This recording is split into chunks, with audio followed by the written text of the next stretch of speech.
De nuevo, Voluspa Jarpa es licenciada en Arte por la Universidad de Chile, donde fue alumna de Gonzalo Díaz y años más tarde prosiguió estudios en el Magíster en Artes Visuales de la misma institución. Voluspa Jarpa es una artista visual de reconocido prestigio. Ha exhibido su trabajo en numerosos países de América, Europa y Asia, destacando especialmente su participación en las más importantes bienales mundiales durante más de 20 años. Voluspa Jarpa también ha desarrollado labores de docencia en la Pontificia Universidad Católica de Chile, en la Universidad de Chile y en la Universidad Andrés Bello, y ha publicado en diferentes medios, sobre temas vinculados a su trabajo artístico. Alberto Mayol, sociólogo de la Universidad de Chile, licenciado en Estética y magíster en Ciencia Política en la Universidad Católica de Chile, candidato a doctor en Sociología en la Universidad Complutense de Madrid. Es un reconocido sociólogo, analista político, politólogo, político y académico universitario. Actualmente es profesor en la Universidad de Santiago de Chile, habiéndolo sido también en la Universidad de Chile y en otras universidades. Ha dirigido y participado en numerosas investigaciones y cuenta con muchas y variadas publicaciones, especialmente libros, que han tenido gran éxito editorial y han impactado fuertemente en la discusión política e intelectual. También ha incursionado directamente en la política, siendo precandidato presidencial en las elecciones de 2017 y candidato a diputado en el mismo año. Rodrigo Baño, académico de la Universidad de Chile, fue integrante del Senado Universitario, del cual fue su vicepresidente. Actualmente es profesor titular y director de la publicación Análisis del Año. Entre 1973 y 1993 fue profesor investigador en la planta internacional de la Flaxo. Ha dictado conferencias y clases magistrales en Chile y en el extranjero, siendo además autor de libros y numerosos artículos en revistas nacionales e internacionales. Damos por comienzo a las ponencias, por favor. Bien, muchísimas gracias por la invitación a quienes organizan este evento. Un gran saludo para toda la facultad y la comunidad de la misma, y un honor, por supuesto, estar en este panel.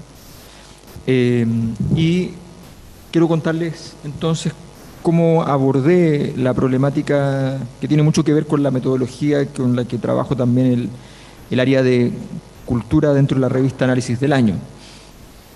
En la teoría de Max Weber se establecen unas ciertas premisas respecto al funcionamiento de los valores y las imágenes de mundo en las sociedades. Básicamente establece que, no obstante, son los intereses materiales, dice textualmente, no las ideas, las que movilizan la realidad social.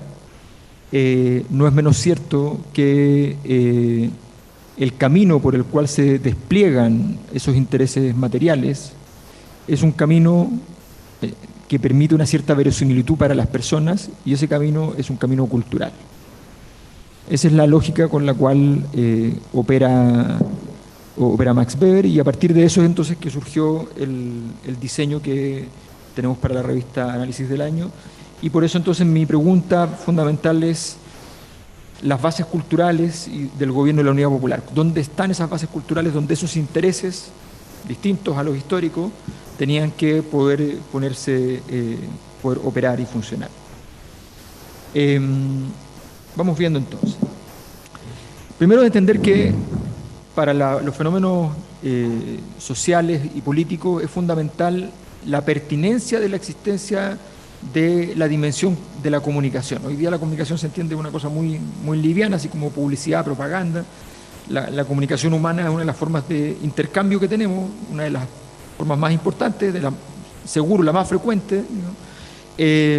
Y en ese sentido, bajo esa lógica, es muy importante entender que el orden político requiere legitimidad. Y el orden político requiere legitimidad, y no es un fenómeno político la legitimidad, sino que es un fenómeno cultural, cuyo rendimiento es político. El rendimiento de la legitimidad ocurre en la política, pero el fenómeno es de carácter cultural. Entonces, todo proyecto político trabaja respecto a la problemática de la verdad. Es decir, todo proyecto político construye sobre la discusión sobre qué es verdad y qué es mentira. El poder entra, entre otras cosas, pero no muchas otras, trabaja sobre la administración de la verdad.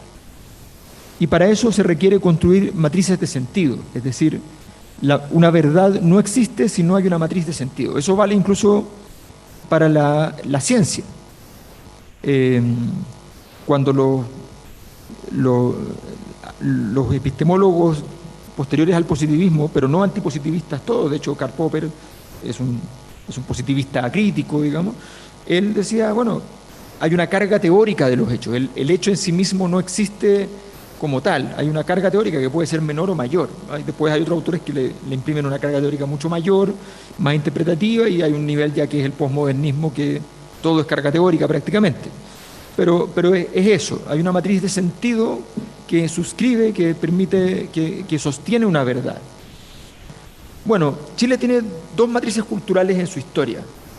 En una investigación que hicimos aquí en la facultad, en un proyecto Milenio, determinamos que habían dos grandes matrices culturales en la historia de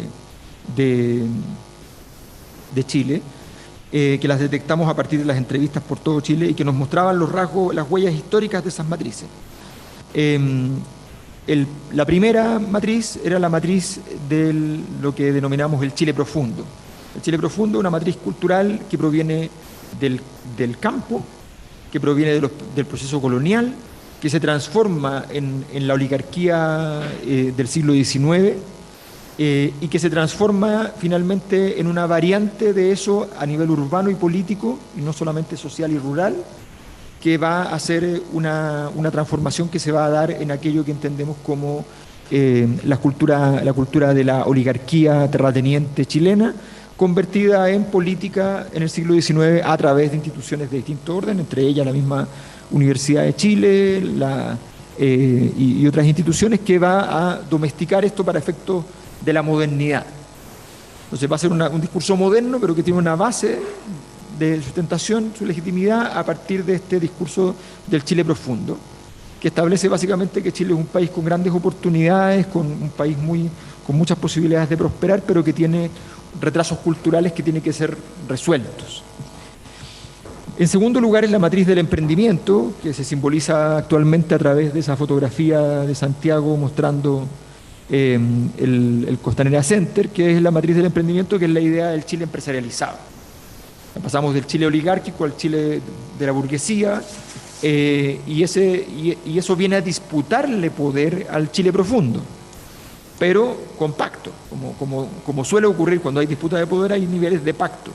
Y como son dos variantes que son defendidas en el mismo sector político en la práctica, entonces ese pacto ha sido viable, pero son muy distintas.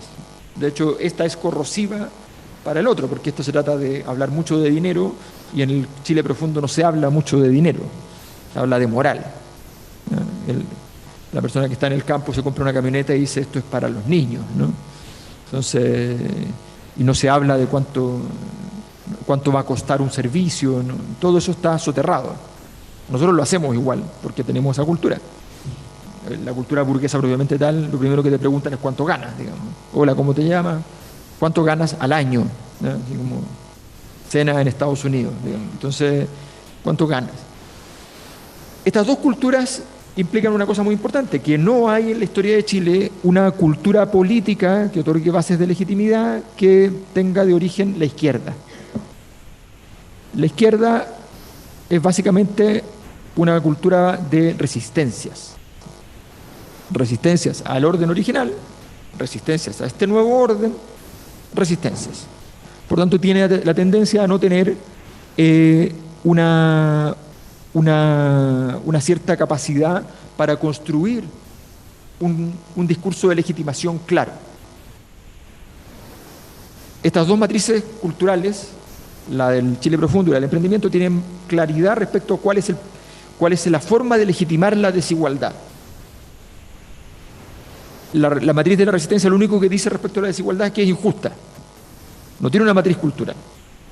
Esto no está bien, hay que cambiarlo. Ok, dígame cómo lo cambiamos. hay que cambiarlo. Dígame cómo lo cambiamos. Hay que cambiarlo. Entonces, esa matriz cultural, aquellos que han apostado a transformaciones de este orden, han tenido que tratar de aportar en ese proceso. Esa es la problemática. Entonces, la transformación cultural se produce por dos procesos. Primero, porque hay cambio de la ordenación transitiva de los valores. O sea, uno no crea valores nuevos. Lo que uno hace es que agarra valores que existen y los pone en un nuevo orden. Porque si no, no funciona. La gente no te va a entender un valor nuevo. La transformación es un cambio en el orden de las cosas. Y en segundo lugar, es por agregación sobre el pasado. Si quieres innovar, tienes que pararte en el pasado y a partir del pasado sumarle algo nuevo que enganche con ese pasado. Esas son las dos formas que uno verifica en la historia en que se producen transformaciones. Entonces, la palabra revolución, por ejemplo, si ustedes se fijan, tiene un sentido original, geométrico y físico que habla de continuidad. Mantenerse circulando en torno a un eje, lo mismo todo el rato. Y la otra visión es revuelta, ¿ya? Es transformación disruptiva, es quiebre, fractura. Significa las dos cosas al mismo tiempo. ¿Por qué significa las dos cosas al mismo tiempo? Porque ese es el fenómeno fundamental de la transformación. Es orden y caos al mismo tiempo. Las dos cosas. Siempre está en discusión esa. Entonces la palabra revolución nos muestra claramente aquello. Bueno, condiciones ineludibles del proceso de la unidad, condicionamiento ineludible, bueno, hay huellas. Cuando la unidad popular nace, hay un conjunto de huellas establecidas por la historia, que no hay forma de deshacerse de ellas. La primera huella,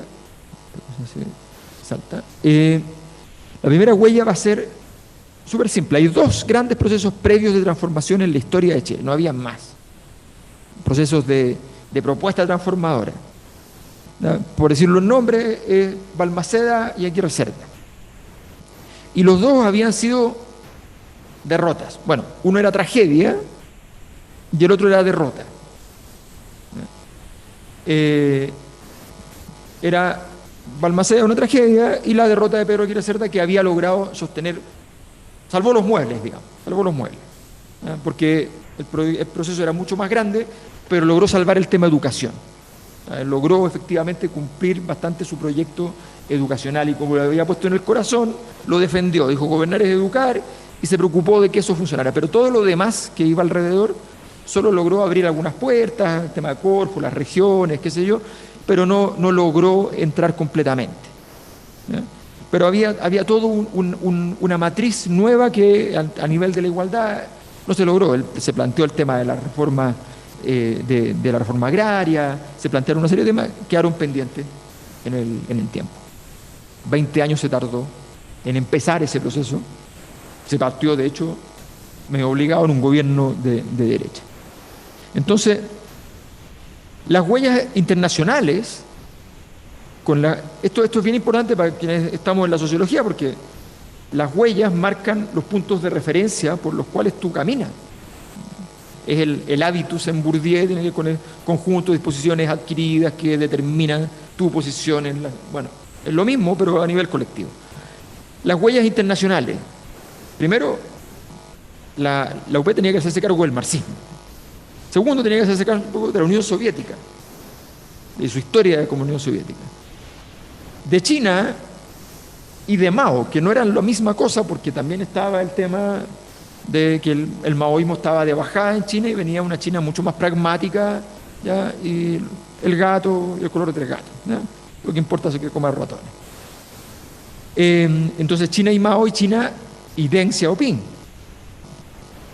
El tema de Cuba era otra ruta que no tenía nada que ver, ¿ya? Y el tema de Nicaragua. Y además con Cuba, no solo Cuba, sino que Fidel, ¿ya? Nota al pie. Cuando Fidel viene a Chile y se queda, si fueran traficantes se llamaría una mexicana, ¿no? La jugada que le hace, él le está diciendo, tu proyecto me pone en riesgo a mí o te subsumes a mi discurso o a mí no me funciona y tendré que estar en otro lugar. Los viajes son súper acotados, las agendas son súper definidas. Un presidente que se queda es hostil, ¿ya? No es amable.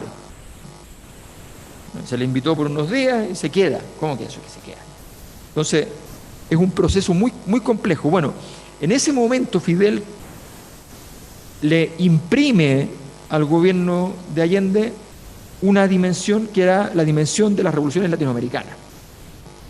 Y se lo deja y le dice, ¿usted lo acepta o lo rechaza? Y Allende lo acepta, porque todo su sector le dice, tienes que aceptarlo.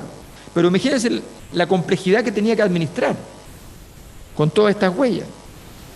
La Unión Soviética le dice, no, yo no lo voy a apoyar. Le voy a dar créditos al 7%. Motivo por el cual los chilenos, cuando se reúnen con Chile, le dicen, ¿y cómo le pueden prestar a ese monto? Son unos banqueros estos tipos. Están sorprendidos.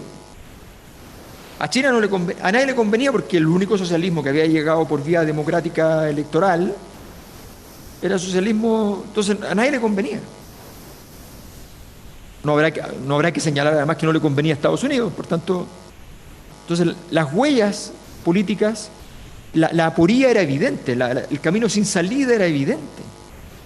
Era evidente que era muy difícil administrar esto porque había que construir un marco cultural y se intentó. O sea, la lógica de ir a ocupar las cosas del mundo del campo, la revolución con empanada y vino tinto, tiene que ver con afirmarse allí donde hay. Era una gran jugada, pero además tenía la idea de la innovación, tenía la idea además tenía la viabilidad, no era solamente conseguir a la visión popular, sino que había que conseguir además a las capas medias. O sea, había todo un proyecto para conseguir a las capas medias, cuyo símbolo era en la construcción del edificio de la UNCTAD, hoy edificio GAM, en su momento edificio Diego Portales, ¿ya? Luego del golpe. El edificio de la UNCTAD no era el edificio. Si ustedes se fijan, cuando uno sale del metro allí, tiene que caminar mucho para salir. ¿Por qué? Porque la salida original era dentro del edificio, porque el edificio era abierto. Habían extraordinarias obras de arte que habían sido donadas para esa inauguración, que era un lugar cultural abierto, donde toda la gente iba a salir de la estación de metro Universidad Católica y se iba a encontrar con aquello. Ese edificio había sido construido con un proyecto muy grande que iba a unir las torres que están al frente. La Alameda se bajaba, pasaba por debajo, arriba había un parque y eso conectaba hacia atrás, hacia el Parque Forestal, por lo que es la calle Nueva York, ¿ya? Y esa conexión era todo peatonal, público, ¿ya? Asociado al proyecto. Era un proyecto de demostrar cómo podían vivir las capas medias, con cultura, con transporte, con parques, esa era la idea del proyecto. El proyecto lo firmaba no el arquitecto, estaba puesto en el muro el nombre de todos los trabajadores que habían trabajado en el proyecto en orden alfabético, sin distinguir arquitecto o obrero y artistas. Estaban todos. O sea, era un proyecto simbólico para las capas medias.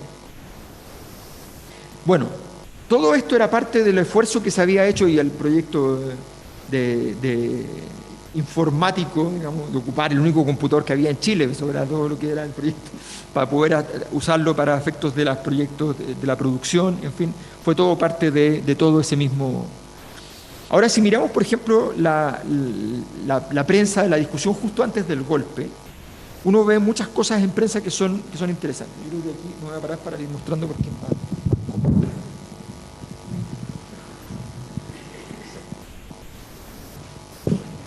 A ver, aquí tenemos algunas viñetas, ¿ya? Allende festivo, no trágico, hablando de la escoba, que es la escoba de Carlos Ibáñez del Campo. Me colocaron la escoba antes de tiempo, ¿ya? También había justo perdido el Colo en la final de la Libertadores, en un partido medio robado, digamos. Entonces, qué pena, perdió el Colo y no salimos campeones. Alégrate, de todos modos somos campeones, primer lugar en el mundo en inflación, ¿ya? Esos eran los tonos, ya cosa más. No hay nada que comer, no hay nada que comer en el restaurante, pero le puedo dar la lectura a un discurso muy interesante que son los discursos referidos por el gobierno en el fondo. Entonces, miren, esto es interesantísimo, y para esto aprendí a leer, dice, ¿ya?, el campesino. Faltan los alimentos, dice el diario. Entonces, para esto aprendí a leer. Fíjense la contradicción entre una cosa y la otra, o sea, es decir, la lectura de qué me sirve si mira lo que está pasando. Esto es antes del golpe. De estos 4 sables penden los destinos.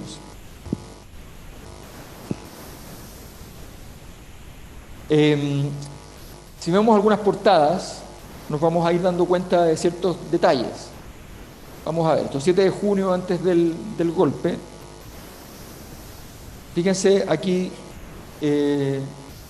entonces tenemos El Siglo, los fascistas asesinos, los momios intentaron asesinar al general Prats, zona de emergencia por incidente entre Prats y una dama. ¿Ya? Entonces, vean la distancia, o sea, la distancia entre atentaron contra la vida del comandante en jefe del ejército, lo tenemos aquí marcado la distancia. Ups. Ahí sí. Asesinar al general Prats, Clarín, El Siglo, grave incidente del general Prats, incidente entre Prats y una dama. Pocos días antes, 2 días antes del tanquetazo, el general Prats es hostigado desde un vehículo, desde el interior de un vehículo, y en un acto bastante poco adecuado políticamente, sacó su arma y le disparó el neumático del otro auto. Y el auto, si bien los que lo hostigaban desde el otro vehículo eran hombres, el auto iba apropiadamente conducido por una mujer. Y entonces la escena se torna bastante delicada. Luego, el 29 de junio viene el tanquetazo, que se considera para efectos prácticos, aunque aparentemente no tenía, pero se considera una especie de prueba de resistencia. Era probar aparentemente si habría respuesta popular en el caso de un intento de golpe. Entonces aparece Prats reivindicado en medio de este escenario, y se lo toma neutramente la prensa más a la derecha. Aplastada, insurrección reaccionaria, dice El Siglo, y sublevación de unidad blindada dominó al gobierno. No se entiende muy bien cuál era el sentido de la escritura de aquello, ¿no? Pero bueno, horas de angustia, la tercera, dice, vivió Chile. Y aquí ya, 12 de julio, Elwin, la institucionalidad democrática está quebrantada. El Siglo hablando del fervor patriótico del cobre, y el ejército pone al desnudo toda la acción golpista. El ejército cuenta la verdad del golpe, piden que Fuerzas Armadas controlen Endesa. Viene todo el momento en el cual se camina hacia un uso más político de las Fuerzas Armadas, que es una tesis que en el fondo inunda el sistema, por izquierda y por derecha. Allende dice, voy a tener que trabajar con las Fuerzas Armadas y para evitar un golpe de las Fuerzas Armadas, y la derecha dice, vamos a trabajar con las Fuerzas Armadas a ver si hay un golpe de las Fuerzas Armadas.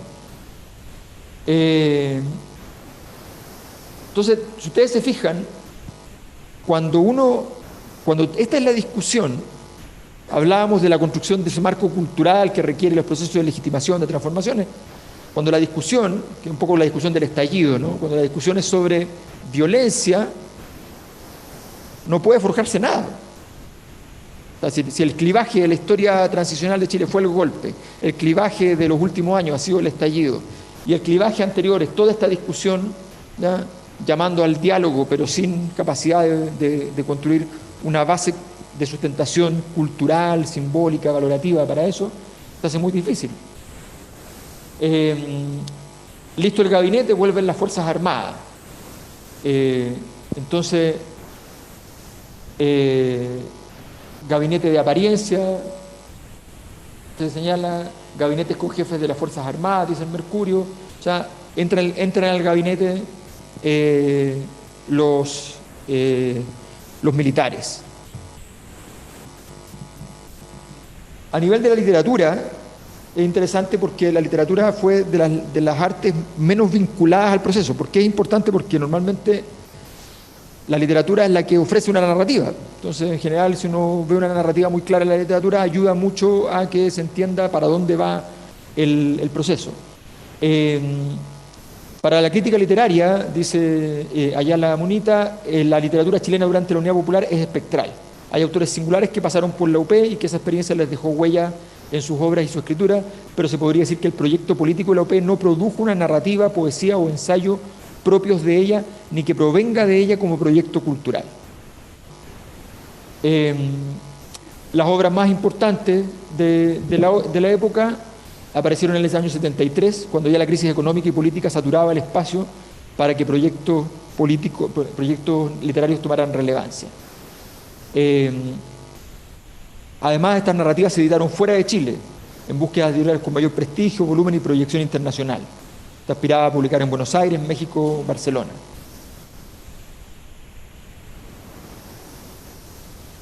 Ahí hay algunos de los libros que fueron publicados en ese momento. Enrique Lin con Batman en Chile, Antonio Skármeta, Soñé que la nieve ardía, y corría El billete de Guillermo Atias, El miedo es un negocio de Fernando Jerez. Eran novelas destacadas de la época, pero la más famosa fue Palomita Blanca en todo ese periodo, con muchísimas, y que planteaba básicamente de una manera más pop la discusión de clase y la cultura juvenil, el rock psicodélico, las drogas, la sexualidad, los sujetos de diversas sociales que se mezclan en los espacios urbanos. Era una lógica bastante más light en ese sentido del proceso social.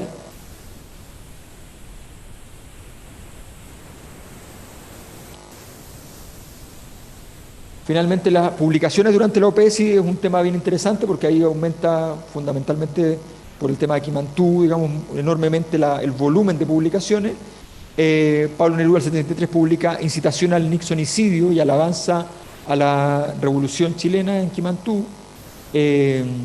También surgen los artefactos de Nicanor Parra y la poesía visiva de Guillermo Deisler, y ellos se encuentran en un momento de desarrollo distinto. Parra va hasta el extremo de la fragmentación, la oralidad urbana, y Deisler comenzaba a trabajar en los límites de lo textual, lo visual y la tecnología de la impresión manual.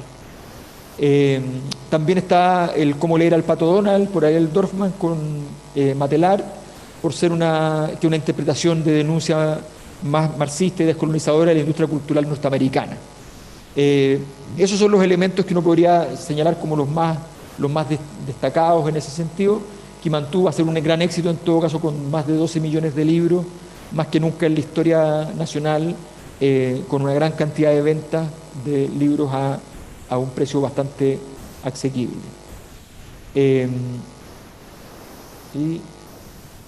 La colección vinilibros fueron principalmente obras de narrativa universal, donde se publicaron grandes cantidades, pero eran libros tradicionales, Noches Blancas de Dostoyevsky, El fantasma de Canterville, El chiflón del diablo de Baldomero Lillo, ¿sí? Esa era la lógica. Y bueno, y hay los mensajes del presidente Allende. Aquí seleccionamos algunos fragmentos. Por ejemplo, las circunstancias de Rusia en el año 1917 y de Chile en el presente son muy distintas, sin embargo el desafío histórico es semejante, dice. No existen experiencias anteriores que podamos usar como modelo, dice. Tenemos que desarrollar la teoría y la práctica de nuevas formas de organización social.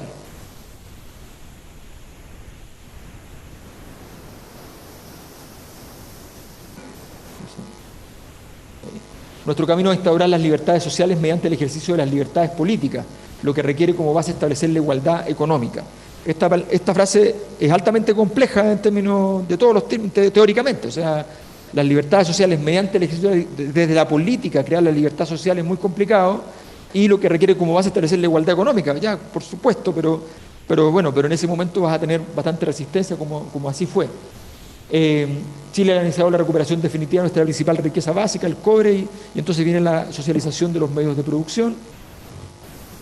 Y tenemos, mi gobierno mantiene que hay otro camino para el proceso revolucionario que no es la violencia, la violenta destrucción del actual régimen institucional y constitucional. Nuevamente, esta contradicción constante, problemática de cómo usar la institucionalidad para hacer la revolución, entendiendo que la institucionalidad es una trampa en muchos aspectos, pero sin querer pasar entonces a la violencia, pero al mismo tiempo, como fue en el discurso del tanquetazo, decir, el pueblo demostrará que estamos en condiciones, si es que llega a ser necesario, en este momento no fue necesario, pero estamos en condiciones de actuar, ¿ya?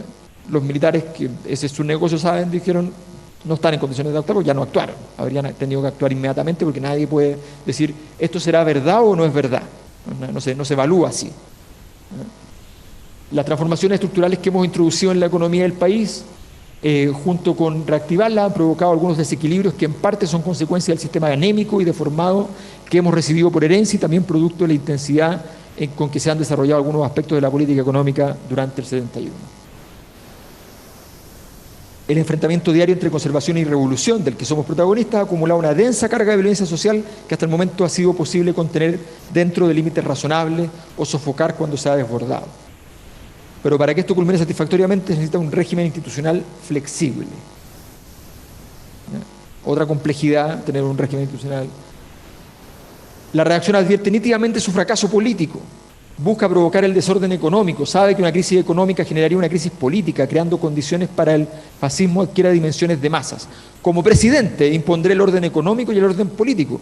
Como revolucionario, combatiría el desarrollo del fascismo en cualesquiera de sus formas, económicas, políticas, ideológicas o terroristas.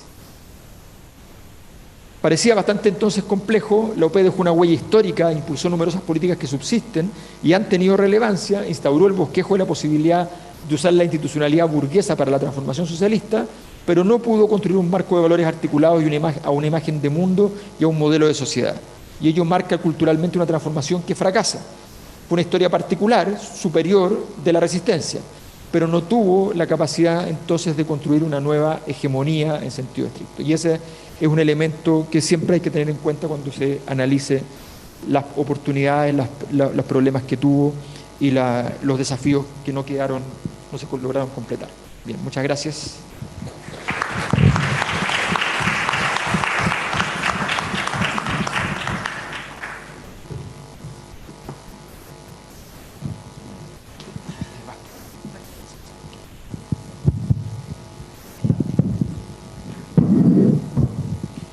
Bueno, buenos días todavía.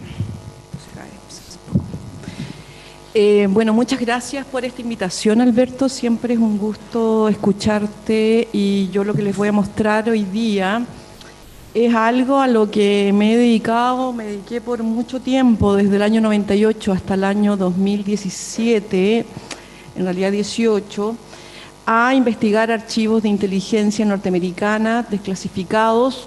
Partí con lo que se llamó el proyecto de desclasificación Chile, que implicaba el mayor volumen de documentos que Estados Unidos ha desclasificado sobre un país extranjero.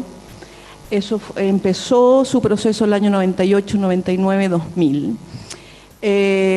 Yo pertenezco a una generación que es la generación de la transición. Mi generación estudió en la universidad ya en democracia, pero todos sabemos las características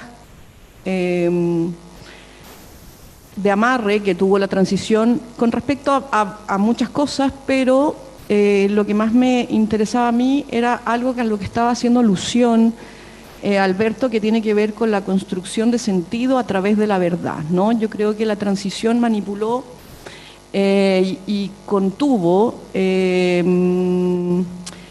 las posibilidades de la construcción de una verdad histórica que tuviera que ver con el golpe, y de hecho parte de las consecuencias de eso es lo que estamos probablemente viviendo hoy en la celebración de los 50 años, donde uno todavía escucha posiciones que uno podría decir como ahistóricas, ¿no? Donde los hechos no importan y lo que importan es el estado de ánimo y la visión partidista o partidaria que tiene el que emite la opinión, ¿no?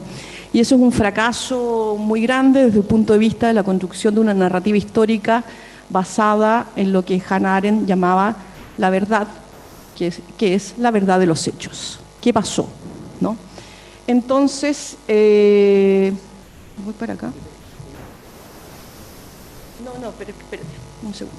Que voy a pasar muchas cosas antes porque quiero llegar a estos trabajos. Yo había partido ya trabajando, y te da risa la coincidencia geopolítica de la estrategia visual que va a haber en esta presentación. Yo había partido ya en el 2001, que todavía estábamos dentro de este proceso de desclasificación Chile, de estas 200.000 páginas de documentos que Estados Unidos iba liberando, y yo ya estaba trabajando con ellas cuando ocurre el atentado del 11 de septiembre del 2001, que me parece muy interesante, Alberto, cuando pones la trama nacional en esta tensión colonial, rural, versus la matriz empresarial, que uno dice, bueno, son cosas distintas, pero en realidad lo que hemos visto es la deriva de una cosa en la otra.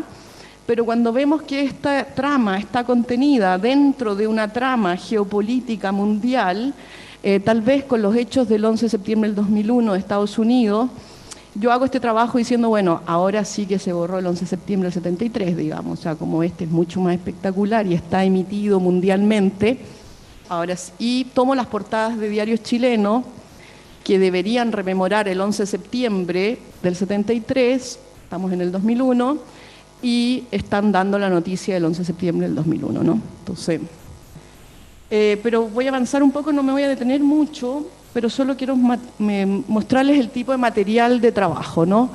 Material de investigación, entonces esta es una investigación que me toma a mí del 2001 al 2018-19, son 17 años, donde yo empiezo leyendo los documentos sobre Chile.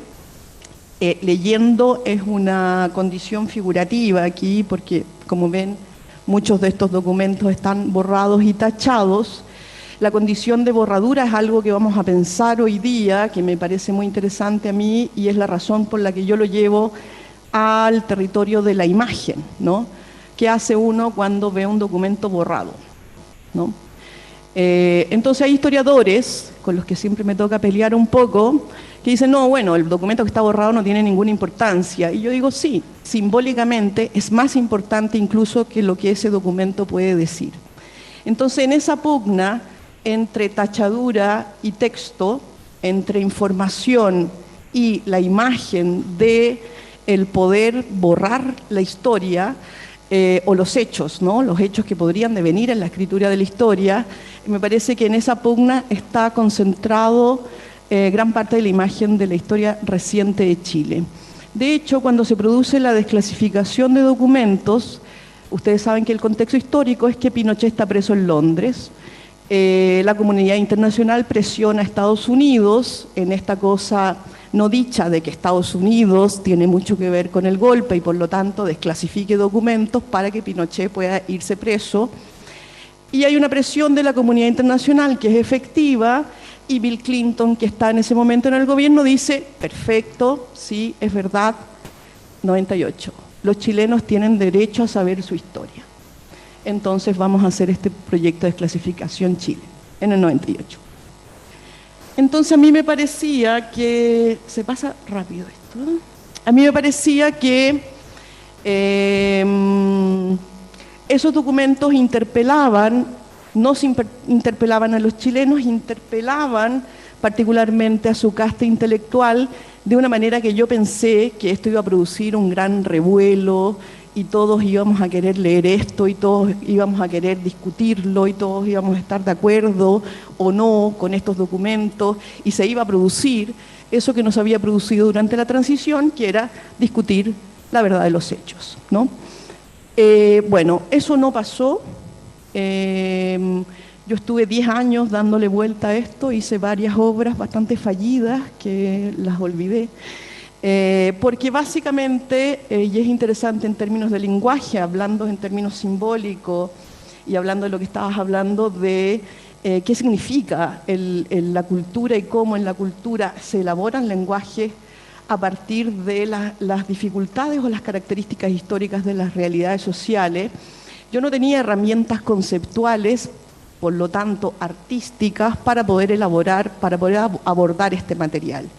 Yo venía de una formación académica de pintora, aquí al lado, en Las Encinas, y tenía toda una tradición pictórica, etcétera, que no servía absolutamente para nada para poder abordar artísticamente, en términos artísticos, en serio, digamos, y no superficiales, lo que implicaba hacerse cargo de este material, ¿no? Entonces pasaron 10 años y la primera obra que considero que fue no fallida, que en todos los otros intentos, fue esta obra que se llamó La Biblioteca de la No Historia. Hasta ese momento en que hice la Biblioteca de la No Historia en el año 2001, donde dispuse 608 libros en estanterías de 3 librerías Ulises, la de Providencia, la de Las Tarrias y la de Parque Arauco, para que la gente se fuera llevando los libros que estaban hechos, estaban editados, con la compilación de la revisión de los documentos desclasificados de Estados Unidos sobre Chile, y la propuesta de la obra era que la obra se iba vaciando a cambio de una pregunta que se le hacía a las personas que le permitía llevarse un libro. La pregunta era, ¿qué va a hacer usted con esto? Había un buzoncito, ¿sí?, donde la gente dejaba su respuesta, y el dejar la respuesta permitía llevarse un libro. Tengo que decir que lo hice a propósito de que pareciera libro, porque tiene la forma de libro, y este es un gato que no es un gato, digamos, porque en realidad las páginas no tienen absolutamente ninguna intervención excepto la concepción de la edición, ¿no? Entonces son 6 libros, 3 están editados por orden cronológico, los archivos desclasificados de los organismos de inteligencia norteamericanos sobre Chile parten su desclasificación en el año 1961, y el último periodo de desclasificación es el año 1991. Es decir, durante 30 años esos documentos informan de qué se trata la trama política cotidiana chilena desde el 61 hasta el 91. Entonces hay una edición que es cronológica y hay otra edición que es gráfica, que básicamente lo que hace es reunir esta relación imagen-texto, tachadura-texto en dos formatos distintos. Entonces la gente se podía llevar ese libro a cambio de esta respuesta, ¿qué va a hacer usted con esto? Evidentemente era una estrategia de diseminación, ¿sí? Había también algo de, yo estaba poniendo un libro, una transacción simbólica y no de dinero, ¿sí? La gente se llevaba gratis, entre comillas, el libro a cambio de esta respuesta subjetiva, y no habían, obviamente, respuestas correctas. Ay, se fue todo. No habían respuestas correctas o incorrectas, digamos, no todo. Entonces era también algo que yo llamo histeria privada e historia pública, ¿no? Esta relación entre la subjetividad, la incomodidad de tener que leer la historia de tu país en unos documentos de un país extranjero, y qué respuesta daban las personas a esto. Esta Biblioteca de la No Historia es una obra que he mostrado en muchos lugares. Partí en Chile, pero después se ha mostrado en distintos museos. Estas son algunas de las respuestas más disímiles, y después yo empecé a incorporar estas respuestas subjetivas a las siguientes ediciones de la Biblioteca de la No Historia. ¿Qué me parecía a mí importante? Y tiene que ver con algo que estaba diciendo Alberto, que en nuestra condición colonial, histórica, y geopolítica, a mí siempre me ha parecido muy extraño creer que aquello que vivimos responde solo a razones que nosotros convenimos como sociedad o disputamos, ¿no? Y los documentos desclasificados lo que hacen es mostrarnos que la verdad es que este es un país, al igual que muchos otros países de la región, porque yo después fui ampliando la investigación hacia el cono sur y después llegué a ampliarlo hasta México con los años, donde habían diseños programáticos de Estados Unidos, y probablemente la Unión Soviética tenía su propio diseño, digamos, que no tenemos esos documentos, pero si estuvieran, probablemente los leeríamos, para la región, ¿no? Y por lo tanto nosotros estábamos no solo inmersos en nuestras coyunturas nacionales y disputas dentro de nuestra soberanía nacional, sino que estábamos justamente insertos en un contexto geopolítico más complejo. De hecho, la dictadura, y ya el periodo de la dictadura, viene a revelar eso, ¿no? Cuando yo empiezo a ver que hay documentos que no puedo clasificar desde un punto de vista de su nacionalidad, porque son documentos que empiezan a revelar que no hay fronteras, que no hay soberanía, que hay alguien que es torturado en Chile y aparece en Argentina, o alguien que está en la frontera entre Uruguay y Brasil, y entonces empieza a aparecer este diseño en el cono sur de lo que nosotros conocemos con el nombre de Operación Cóndor, ¿no? Y la Operación Cóndor tiene muchas características, pero una de las características tal vez conceptuales más interesantes es que es una operación de inteligencia secreta y de violencia, de golpes de Estado, donde, oh coincidencia, la mayoría de los países sudamericanos están viviendo dictaduras militares. Si la mayoría de los países latinoamericanos están viviendo dictaduras militares, quiere decir que hay ahí no una coincidencia, porque eso no existe, sino que hay más bien un plan donde esta es la política que está siendo llevada a cabo, ¿no? Y los documentos van revelando eso, ¿no?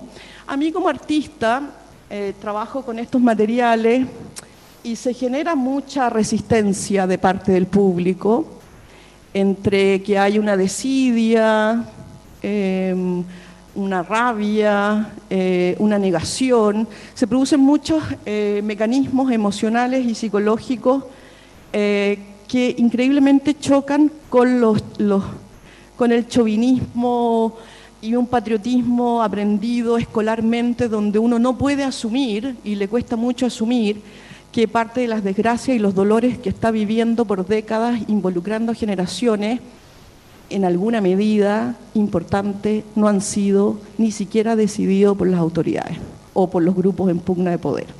Y ese es un problema que creo que tiene que ver con lo que estaba diciendo Alberto, que me parece muy interesante, estas dos matrices, ¿no? Donde yo no las veo como matrices tan distintas, la matriz rural colonial con la devenida en matriz empresarial, porque cuando veo los documentos lo que veo es la transformación y el financiamiento para la transformación de unas élites, ¿no? Que partieron siendo unas élites rurales y fueron llevadas, y ese fue el negocio, a que fueran cómplices y conniventes con un golpe de Estado articulado geopolíticamente, que ya voy a explicar otra cosa importante al respecto, donde la promesa a esas élites cómplices es justamente que vamos a hacer negocios con ustedes, ¿no? Y ustedes van a ser los empresarios. Entonces creo que en parte en estos documentos se encuentra ese momento de transformación, porque hay un momento de complicidad y connivencia donde se produce esa modernización, creo que es una palabra perfecta, de esta élite rural colonial en complicidad con Estados Unidos para hacer sus negocios, ¿no? Porque esa es otra cosa que he aprendido. Creemos que los documentos desclasificados hablan en términos ideológicos, pero la verdad es que no. La verdad es que la mayor parte de la información que hay es económica y de complots. Complots para hacerse de un sistema productivo, económico, en nuestro caso el cobre, a futuro va a ser el litio, y lo sabemos, digamos, estamos inmersos dentro de esa trama. Otra cosa que me parece importante que tiene que ver con esta obra que les estoy mostrando, yo en el 2014 participé de la Bienal de Sao Paulo y fue bien interesante porque pedí a un investigador de la Bienal que deduje de la lectura de los documentos desclasificados la existencia de alrededor de 300 documentos de inteligencia brasileros que de alguna manera participaban de los golpes de Estado que venían después en el Cono Sur, ¿no? Entonces, por si ustedes no saben, en Brasil el golpe de Estado en el año 1964 se le hace al presidente João Goulart. De hecho, se le hace en una coyuntura muy parecida a lo que estabas hablando. João Goulart viaja a China para pedirle dinero a los chinos que no se quieren meter en el problema brasilero, que también es una disputa parecida a nosotros, pero en una magnitud económica mayor. Y cuando vuelve João Goulart a Brasil, año 64, el Congreso le ha hecho un golpe de Estado. Y se tiene que ir exiliado, y de hecho João Goulart muere como víctima de Operación Cóndor en el año 1976, es envenenado con una pastilla que le da un paro cardíaco en Uruguay, ¿no?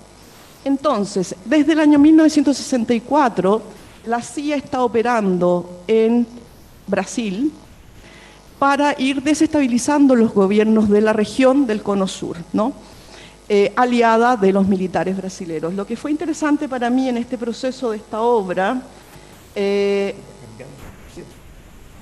tenían un solo dictador. Claro, cambiando los dictadores, a diferencia nuestra, sí, es verdad, cambiaban mucho, sí.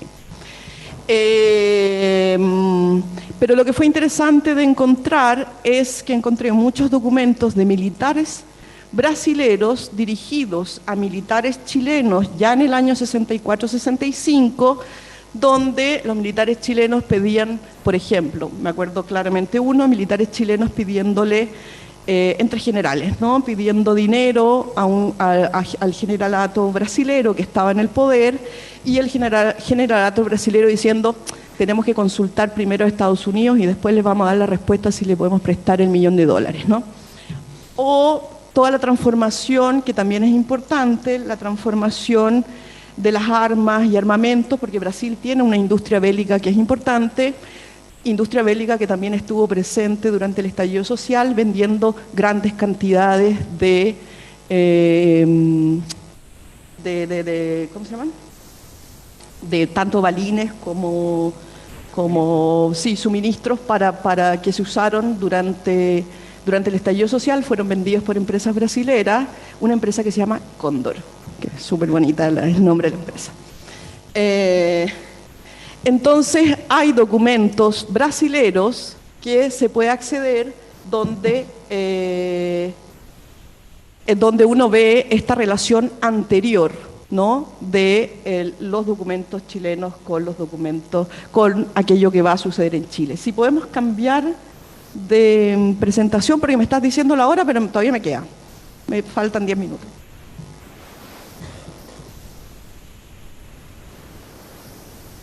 Es la que se llama Antes del 11. No, esa es la que estabas mostrando. Ah, no, perdona, déjala. Voy a mostrar una cosa que me parece conceptualmente interesante. Estos son algunos documentos de Chile, ¿ya?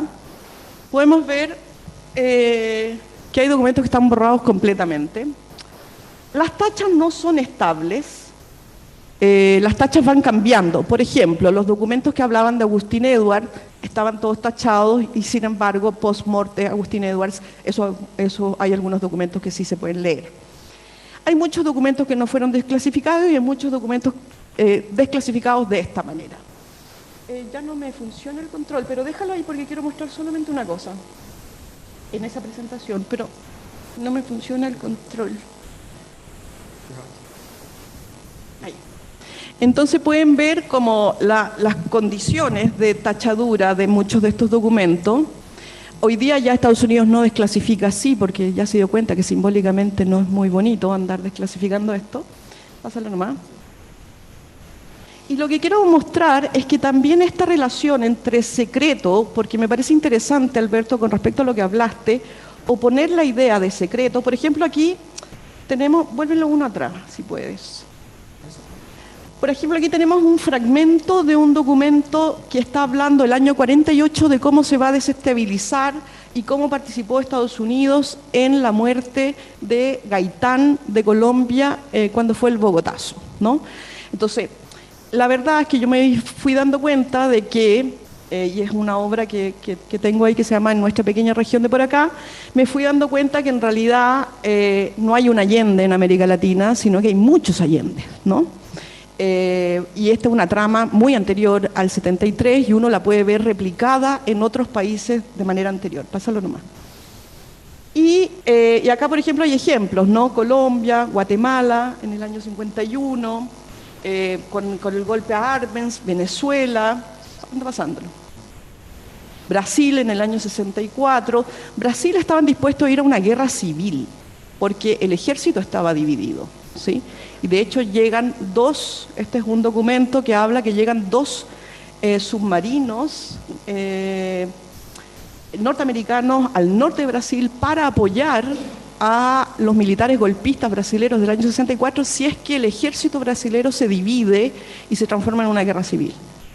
Motivo por el cual Joan Goulart dice, no, yo no voy a provocar una guerra civil, voy a aceptar este golpe de Estado, ¿no? Pero pasa nomás, Alberto. Ahí, sí.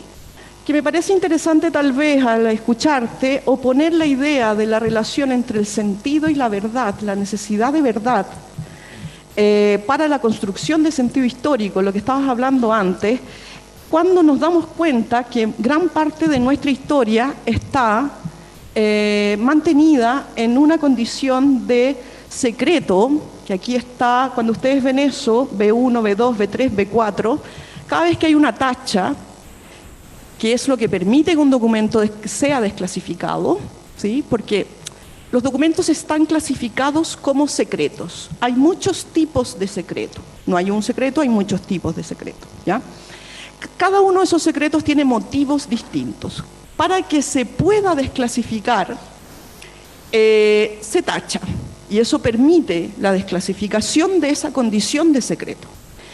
Cada una de esas tachas tiene un numeral al lado, dice B1, B2, B3, B4, B5, y es el motivo por el cual se está tapando esa información.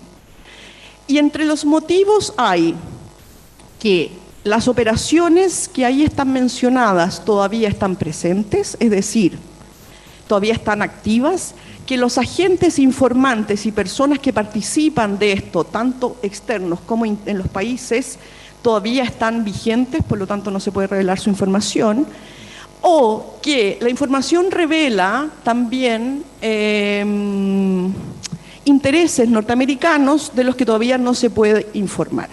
Lo que es interesante cuando uno mira la tacha en ese sentido, en relación a lo que tú estás hablando de la verdad, y la verdad necesaria para la construcción de sentido histórico de una sociedad, es que inevitablemente tenemos que vernos reflejados en esa trama colonial o neocolonial, donde parte de las cosas que nosotros vivimos no las sabemos, no las supimos y probablemente no las sabremos. Y ese es un estado de condición de este estado y de otros estados, ¿no? Entonces, a mí lo que me parece interesante de las tachas es que las tachas son el presente, mientras que el texto es el pasado. O sea, la tacha es aquello que yo no puedo leer hoy, porque eso está activo de alguna manera hoy. Por lo tanto, es el presente que no puedo ver.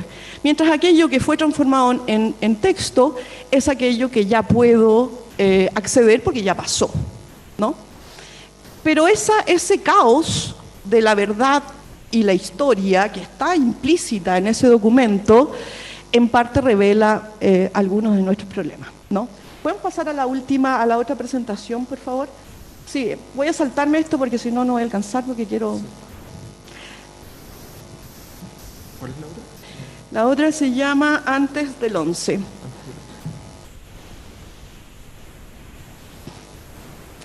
Esa. Puedes ponerla, por favor, pantalla ahí. Estas son algunas informaciones. La desclasificación original de Estados Unidos tiene como 200.000 páginas, ¿sí? Desclasificadas de esta manera caótica, con tachaduras. Pues, por lo tanto, trabajar en esto es un poco también caótico y difícil, ¿no? Yo le propuse una vez a Peter Kornbluth que yo creía que las universidades norteamericanas lo que debían hacer es invertir dinero, no para decirnos qué documentos son importantes y cuáles no, sino para traducir los documentos. Y para que esos 300.000 documentos estuvieran en español. Y para que todos los chilenos desde distintos lados pudieran leerlo. Me miró como si fuera loca y hasta ahí llegó nuestra colaboración académica. Pero aquí podemos encontrar, por ejemplo, memorándums, donde este es del año 70, es una reunión entre Nixon y... no me acuerdo quién. Bueno, Nixon y otro, lo veo acá. Entre Nixon y Mitchell, John Mitchell, y entonces cuando gana Allende, ¿no? Dice, bueno, tenemos una chance de 10 para salvar a Chile, vale la pena el gasto, no importan los riesgos, no hay que involucrar a la embajada, 10 millones de dólares están disponibles y más si hace falta, trabajo a tiempo completo para nuestros mejores hombres, hacer gritar a la economía. Frase famosa que dijo el otro día el señor Carlos Larraín, como si no se acordara, dijo que no se acordaba, pero ya estaba en este memorándum escrito a mano, que eran los apuntes que Mitchell estaba tomando de la reunión que sostuvo en el año 1970 con Henry Kissinger, cuando ya Allende había ganado la presidencia. Pues vamos a pasar esto rápido igual, pásalo nomás, Alberto. Estos son documentos que van revelando la trama antes del golpe, y que van informando de un poco lo que estabas mostrando tú, Schneider, Pratt, el tanquetazo, todo lo que se va articulando antes, y cómo esto todo es algo así como el golpe está decidido, el punto es cómo y cuándo. ¿Qué clima se construye para que devenga el golpe? Pero el golpe es una decisión que ya está articulada, diría yo, desde el año 64 en adelante. ¿Cuándo va a ocurrir y cómo va a ocurrir? Estos documentos van revelando estas pruebas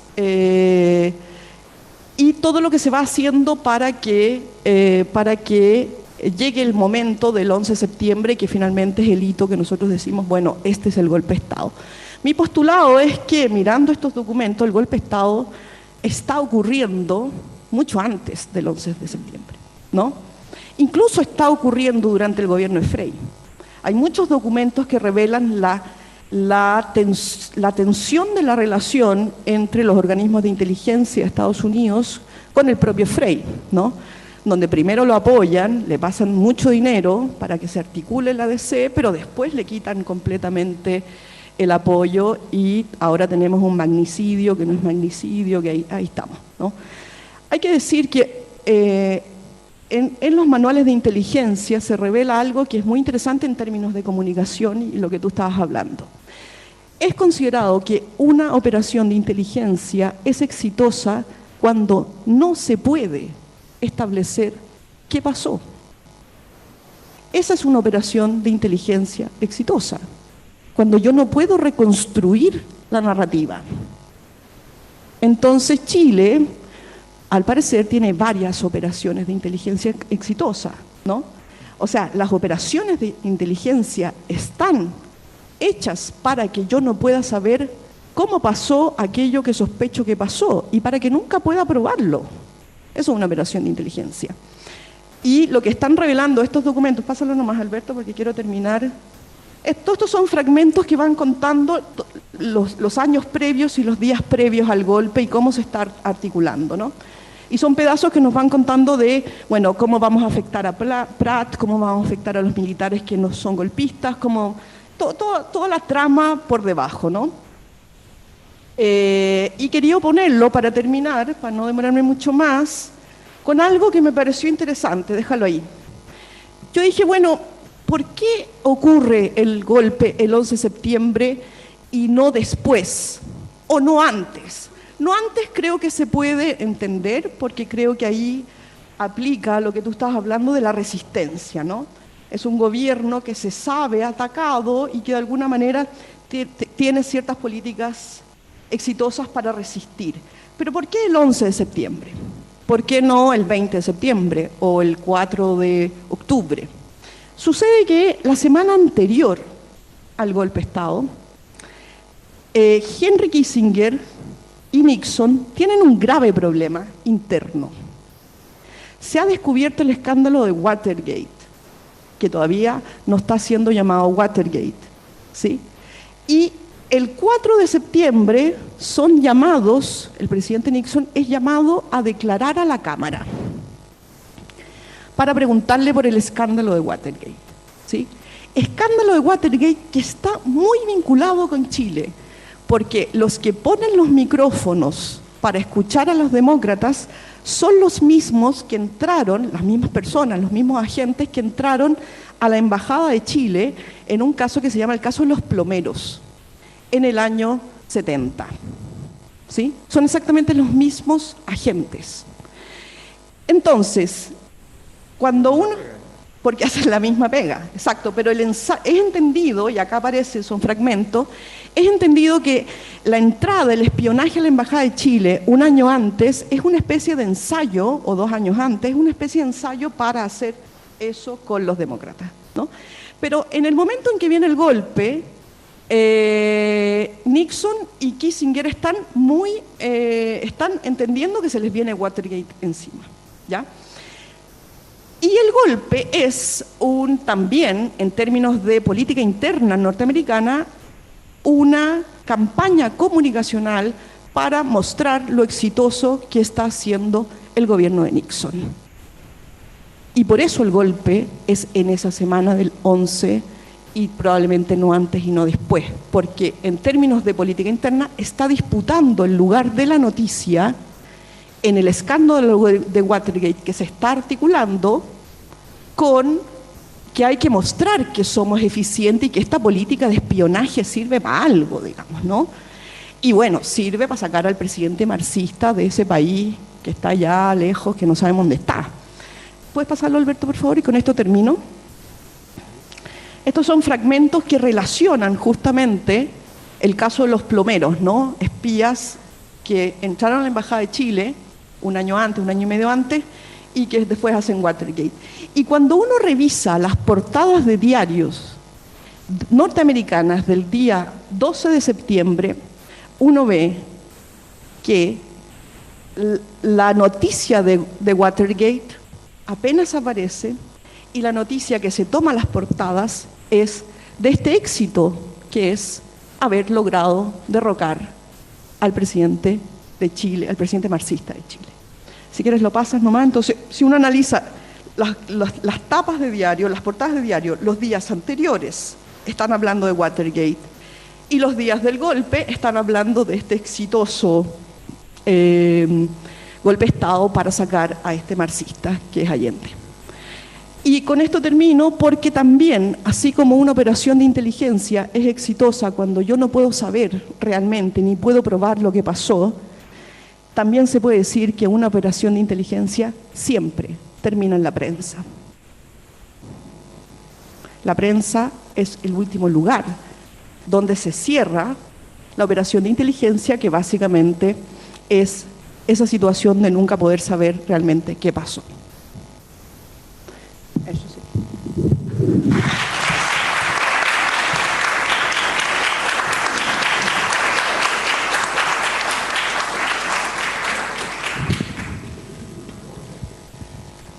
Bueno, voy a ser muy breve, no me queda otra porque si no voy a terminar hablando solo.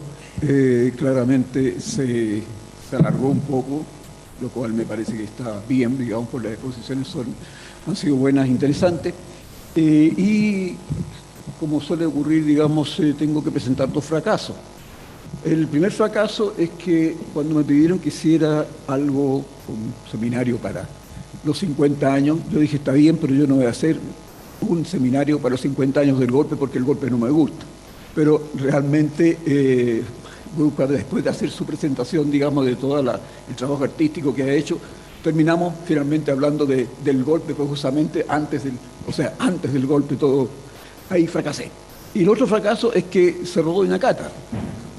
Y el tema que echo de menos a Doña Cata, ustedes saben, Doña Cata, el café que está ahí en Macul, digamos, al frente, donde acostumbrábamos a conversar con Alberto de cualquier cosa, y eso me habría permitido no repetir lo mismo que acaba de decir Alberto, porque nos habríamos dividido la pega, digamos, entonces tú hablas esto, yo hablo lo otro, porque prácticamente vamos a tocar cosas que son muy, muy parecidas, lo cual también me permite ser más breve. O sea, también me voy a referir, no hago cultura, por lo tanto, los que no hacemos cultura hablamos de la cultura. Me voy a referir justamente al tema valores, que Alberto ya tiene su esquema, digamos, bastante trabajado al respecto, respecto a los tipos de patrones culturales que han estado vigentes y que de alguna manera disputan y permanecen hasta el día de hoy. Me interesa ver, y el último tiempo, esa es la razón de que esté acá en cultura, digamos. Todos saben los que están acá, o deberían saber lo que me dedico fundamentalmente a la política, digamos, y no a la cultura. ¿Por qué estoy en la cultura? Bueno, porque me ha interesado últimamente el tema de valores y las condiciones materiales de los valores. Eso es el tema que estaba agarrando últimamente y que me entretiene, por lo tanto, espero seguir desarrollándolo. Y me interesa bastante un poco establecer cuál es el sistema de valores, cuál es el clima cultural en términos de patrones de orientación normativa existentes en este momento de la unidad popular y cómo se compara con lo que tenemos en la actualidad. Entonces hay varias cosas que son bastante interesantes.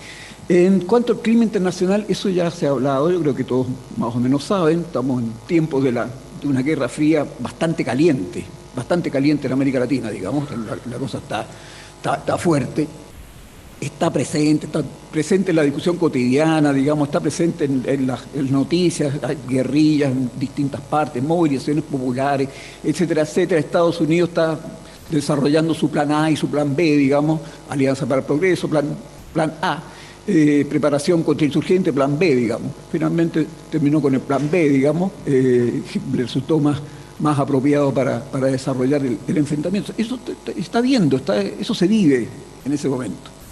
Ahora, ya en la cultura nacional misma, lo que se refería Alberto, es interesante si uno trata de rememorar cuál era el clima cultural, qué es lo que prevalecía en ese momento.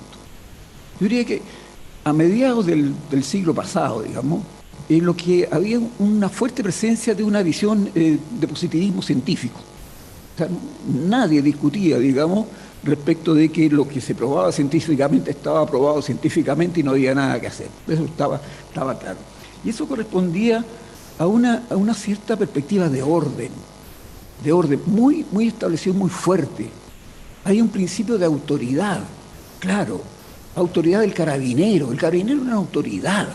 Al carabinero no se le podía hablar fuerte. El carabinero era una autoridad. Al funcionario, el funcionario también era una autoridad. El profesor era una autoridad. Todos saben que actualmente el profesor para nada es una autoridad, pero en ese tiempo sí era una autoridad. Hasta el profesor primario era una autoridad. Se le respetaba, digamos. Y los padres eran una autoridad, que tampoco existen, digamos, actualmente los padres como autoridad. O sea, ese es un clima cultural bastante interesante que muchas veces se olvida. Había una idea de distancia social muy clara. Algo podría ser el primer patrón, digamos, más bien hacendal. Una distancia social, pero clarísima. No se pasaba del usted al tú. Así, simplemente. No, se pedía permiso. ¿Lo puedo estudiar? O sea, después de haber tenido cierta confianza. O sea, eso es un ambiente que yo creo que se olvida un poco, pero que marca mucho el clima de valores. Esta idea de jerarquía, esta idea de orden. Había una jerarquía cultural. Había cultura de verdad, cultura clásica. Música clásica, pintura clásica, literatura universal. Esa era cultura. Estaba claro, las jerarquías estaban claras. Era un mundo ordenado. Y es en ese mundo ordenado donde va a irrumpir, digamos, esta movilización social que va a concluir con el proyecto de la Unidad Popular. Había también ciertos valores, ciertos principios de solidaridad, en términos de sentirse en común. Vale decir, una cierta solidaridad, no sé si llamarlo conciencia de clase o algo por el estilo, pero había una cierta solidaridad. Nosotros somos los trabajadores, o nosotros somos clase media, solidaridad religiosa, nosotros somos católicos, nos sentimos. Todo ese ambiente que desapareció, generalmente no se recuerda y no se ve que en esas condiciones es que se plantea el proyecto de la Unidad Popular. Es en esa situación donde se va a empezar a cuestionar eso. Había familia, habían sindicatos, habían partidos políticos de verdad, digamos, o sea, partidos que tenían gente, digamos, que militaba o que lo apoyaba o simpatizaba. Yo muchas veces le digo a los estudiantes, en esos tiempos, la gente se presentaba con el nombre y el segundo apellido del partido al que pertenecía. O sea, esa era la calidad que tenía la integración desde el punto de vista político. En la realidad eso es absolutamente impensable. Ahora, dentro de la perspectiva que he tomado, me interesa bastante saber cuáles son las condiciones sociales en que se produce eso. ¿Por qué se produce este tipo de valores? ¿Qué es lo que está pasando? En ese momento, estamos hablando de un poquito más allá de mediados del siglo pasado, se está construyendo una sociedad de clase de acuerdo a un desarrollo de un incipiente capitalismo industrial. Empieza a haber, y hay una masa obrera, ya se señalaba en la mesa anterior, digamos, hay una clase obrera de verdad, había una clase obrera importante, fuerte, organizada, participante, orientada ideológicamente, había efectivamente eso. Pero también había una sociedad semiagraria. O sea, si Ñuñoa terminaba un poco más allá de Tobalaba, y todavía estaban las grandes quintas, digamos, metidas adentro de la ciudad. Punta Rieles y terminaba Macul. O sea, era una sociedad todavía con una proporción de población en el campo bastante grande. Y además, lo que había de sociedad urbana era semiurbana. O sea, no había un gran edificio de departamento, era casita con patio. Y eso es muy importante porque, y vuelvo a mi tema que me tiene más favorito ahora, porque había una economía doméstica bastante fuerte. Porque se producía alimento. En las casas se producía alimento. Se producía alimento, en el zona rural, por supuesto, se consumía lo que se producía. Y incluso en la urbe se tenía pollitos, se tenía gallinas que ponían huevos, se tenían conejos, digamos. O sea, había todavía una economía doméstica, vale decir, satisfacción de necesidades a partir de la familia bastante fuerte. Se producía ropa en la casa. Tenía sentido. Eduardo Frei, cuando trata de ganar popularidad, reparte máquinas de coser. Porque era muy importante tener una máquina de coser en la casa, porque hacían muchas cosas en la casa. Se fabricaba ropa, se tejía, todas esas cosas tenían un fuerte predominio de esa condición. Ahora, eso marca que en el momento en que va a partir la Unidad Popular, está muy instalado, fuertemente instalado, más instalado que nunca, el hogar del ganador de pan y el ama de casa. Aquí se ha dicho, incluso Ana María Silva de la Madrid, digamos, señalaba justamente esa característica, o sea, donde se esperaba que hubiera un hombre proveedor y una mujer encargada, digamos, de la vida doméstica. Estaba muy marcado eso. ¿Eso qué significaba? Que la población femenina, digamos, en términos de mercado laboral, era bastante baja. Es el momento más bajo. En el momento de la Unidad Popular es el momento de más baja participación femenina en el trabajo remunerado. El punto. Antes participaba bastante, porque la mujer en la sociedad agraria participa, digamos, en la producción, pero igual que todos los miembros de la familia. Los niños que pueden caminar, digamos, los viejos, todos participan, digamos, en la producción agraria. En la urbe no, en las ciudades no, esa cosa no funciona. Entonces muy este tránsito hacia una incipiente industrialización, y con una sociedad todavía semiagraria, tenía ese fuerte componente. Y ese tipo de hogar es el que justamente va a ir implementando estos valores. El orden, la jerarquía. La economía doméstica funciona con jerarquías, no solamente del hombre con la mujer, digamos, sino que también respecto a los hijos. Hay jerarquía a los hijos, el hermano mayor manda más que el hermano menor, digamos. Todo eso el tío tiene determinado tipo de valoración. O sea, todo es bastante ordenado. Entonces, es ahí, en esas condiciones, en que se desarrolla ese tipo de valoraciones. Jerarquía, orden, autoridad, así funciona. Y eso se difunde. O sea, no es que haya salido, también es algo que repito mucho, no es que los valores surjan de valores. No se junta un valor con una valor y tiene un valorcito. No. Se cambian las condiciones materiales y cambian los valores. Y lo que está ocurriendo en ese momento es que están cambiando las condiciones y están cambiando justamente los valores.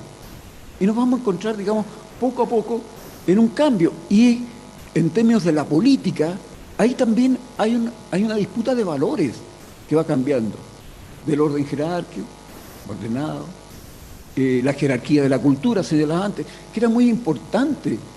La Universidad de Chile hacía conciertos de música clásica en los parques y presentaba ballet, porque esa era la cultura. Pero con la Unión Popular empieza a haber un giro hacia la valoración de la llamada cultura popular, que se aprecia un poco en Quimantú. Quimantú saca los libros clásicos, sí, claro, saca los libros clásicos, pero también va poco a poco introduciendo, digamos, otro tipo de manifestaciones culturales populares. Entonces, va habiendo una transferencia ahí de un tipo de orientación valórica, de orientación cultural, a otro tipo de orientación cultural. Todo eso significaba también una sociedad ordenada en términos de solidaridades, como lo decía antes. Hay sindicatos, hay partidos políticos, hay proyectos nacional.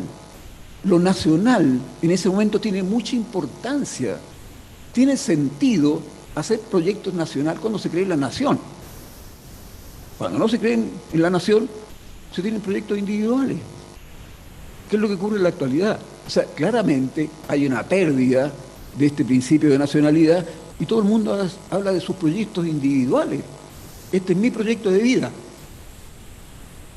La sociedad, la nación, lo que sea, si me ayuda bien y si no, yo veré cómo me las arreglo, digamos. Pero es mi proyecto, es mi proyecto. No es el proyecto de mi grupo, de mi clase, no, es mi proyecto personal. ¿Ya? Eso es lo que se puede apreciar claramente, digamos, con los cambios cuando uno ve el momento actual, el mundo actual. Es otra condición. No tenemos una economía nacional. En ese momento se está sustituyendo importaciones para tener una economía nacional. Casi como que se pretendía, digamos, el autoabastecimiento como nación. Y ahora eso absolutamente perdido, una economía integrada a una globalidad capitalista. Esa es la situación de la economía, que se puede llamar entre comillas nacional, digamos. Es esa inserción completa y lo más posible. Una orientación mundial a la no nacional. Si hasta Colo-Colo en la Universidad de Chile ha pasado a tener menos importancia que el Barça, digamos, u otro tipo de partido. Los niños andan con camisetas, digamos, de otros países. Entonces, eso es muy visible, o sea, se pierde toda esa noción. Cuando se pensaba que la sociedad era la sociedad nacional, se tenía otra perspectiva y por lo tanto se podía articular proyectos nacionales políticos. En la actualidad eso pierde nitidez. Naturalmente, la desaparición prácticamente, no desaparición, pero transformación y minimización de la clase obrera es bastante clara. La pérdida de referencias colectivas también es bastante clara, en términos de solidaridades, sea de religiones, de agrupaciones, de clases, ¿no? También tiende a diluirse dentro de un mundo cada vez más individualizado. La forma de trabajo son mucho más individualizadas. Ya no existe ni la gran minería extensiva, digamos, con miles de mineros picando piedras, digamos, o la gran industria donde entraban masas y salían masas de trabajadores. Eso ya se perdió. Los trabajos son más individualizados, son más inestables, donde cada uno se va jugando lo que es su proyecto de vida.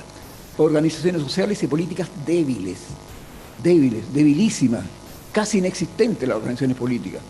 Es como son agrupaciones, digamos, dedicadas más bien a un cierto negocio electoral, digamos, con posibilidades de tener poder y hacer negocio, pero no más que eso. O sea, no son organizaciones realmente asentadas en la sociedad.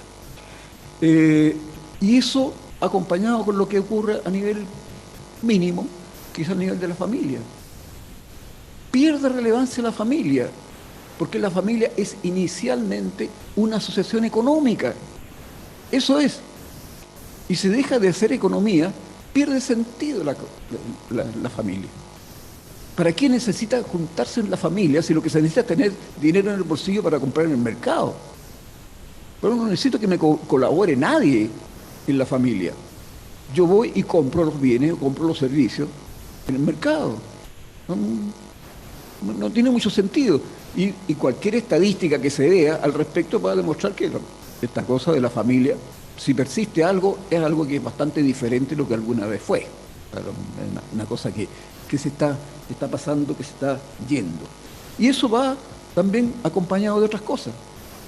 Pérdida de autoridad. ¿Quién tiene autoridad en este momento? ¿Quién respeta la autoridad? Jerarquía. Nada. Diferencia entre alta cultura y cultura popular. Nada. Todo igual.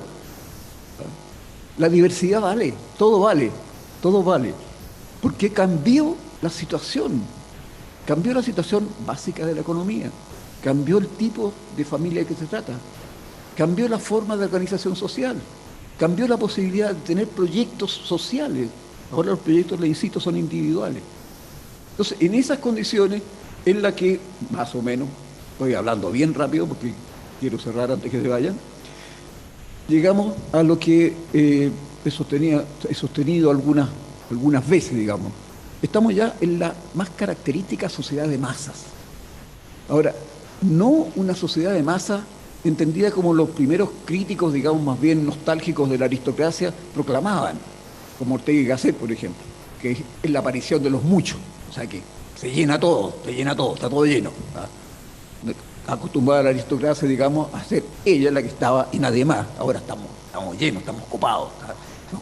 No, una sociedad puede ser de muchos sin necesidad de ser una sociedad de masas. Una sociedad de masas es una sociedad de individuos autonomizados, en que no tiene nadie que ver con nada. Y acá lo más se puede lograr es un sistema de carácter tribal, donde los sujetos se junten por algunas características especiales que comparten y que no tienen nada que ver con el resto de la sociedad. ¿Qué es lo que ocurre? La sociedad chilena en este momento es una sociedad de masas, absolutamente atomizada, y una sociedad tribal.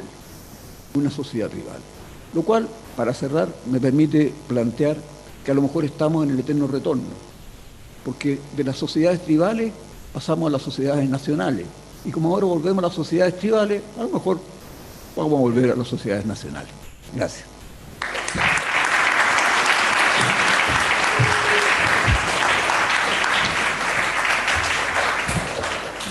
Agradecemos las presentaciones del integrante de esta mesa y ofrecemos la palabra a la audiencia para preguntas y observaciones.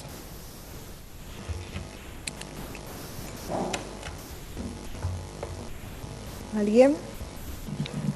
Allá. Gabriel, al medio.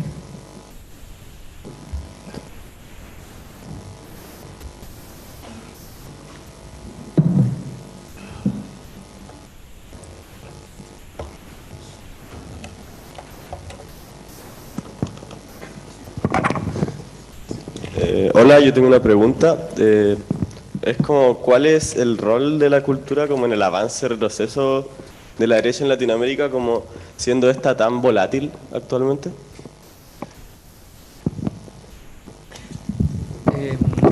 Vamos a escuchamos las preguntas, okay. por favor, y ahí. Sí. Gracias. Bueno, vale.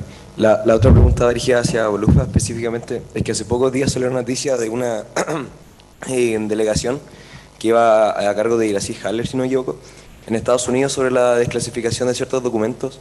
La pregunta va dirigida hacia que si esta desclasificación considera un aporte hacia su obra y si es que se abre como un nuevo margen de discusión sobre estos documentos y si es que se puede seguir construyendo la cultura de esta nueva iniciativa o en realidad es como una causa que se está haciendo por hacer. Eso. ¿Alguien más? Quedamos con una más. Ya. Ahí queda la última. La chica ahí.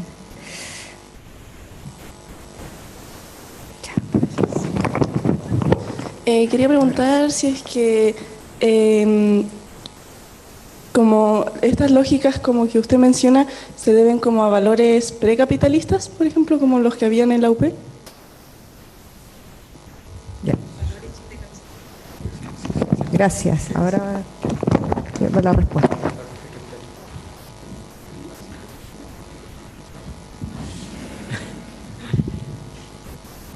Ya. A ver, lo que pasa es que, como en la cultura, hay algún antropólogo que se dedicó a buscar la cantidad de definiciones distintas de cultura y encontró 34 en textos académicos, así que es bien complejo por lo mismo, pero, a ver, lo importante, a mi juicio, respecto a la cultura es entender que este concepto sencillito aparentemente, que es el tema de la idea de latencia que usa Parsons, ¿no? Hay algo detrás de todo lo que pasa que se mueve menos y que, si vamos al estructuralismo, funciona geológicamente, como unas capas ¿ya? Subterráneas de las sociedades. Y por tanto, en todo elemento contemporáneo hay un elemento arcaico que está allí. Solo que a veces lo arcaico emerge de manera directa, y cuando emerge de manera directa es porque hay una falla orgánica de lo que está pasando en ese momento, porque si no, no aparecería de forma directa, sino que solo como punto de referencia. Por decirlo así, en esos momentos nosotros tenemos que ir a buscar al fondo de nuestra cultura algo, es porque realmente no hay nada que logre tener eficacia de lo que tenemos creado recientemente. Entonces, dicho esto, creo que los elementos arcaicos y las posibilidades de eficacia de la cultura están relacionados con este juego geológico, con esta necesidad de cada cierto tiempo entender que tenemos que ir hacia atrás para encontrar lo que va a ir hacia adelante. En el caso de la UP, la complejidad del escenario parece imposible más complejo. O sea, si uno imaginaba un proceso de transformación para cualquier país del mundo, en ese escenario dibujado estratégicamente en una reunión de análisis estratégico por los principales estrategas del mundo, dicen, bueno, esta cuestión, ¿dónde la firmamos? O sea, ¿dónde nos vamos políticamente? ¿Qué socios vamos a tener? No tenemos los socios. Culturalmente, ¿dónde nos vamos a firmar? No tenemos dónde afirmarnos. Había que citar al mundo campesino, pero el mundo campesino es como hoy día decir, oye, nos vamos a apoyar en la microempresa, porque la microempresa le conviene ya ser distinto a la gran empresa. Entonces uno dice, es que al campesino le conviene ser distinto al terrateniente, estar en otro interés. Ya, pero ustedes van a las asociaciones de microempresarios, cito textual, una entrevista investigativa, ¿ya? Cito textual de una dirigente de microempresarios. Oye, y no, nosotros todavía no hemos tomado qué decisión vamos a ver qué vamos a promover para el plebiscito de salida, todavía era tiempo antes. Entonces no lo hemos pensado. Entonces no, tenemos que ver que...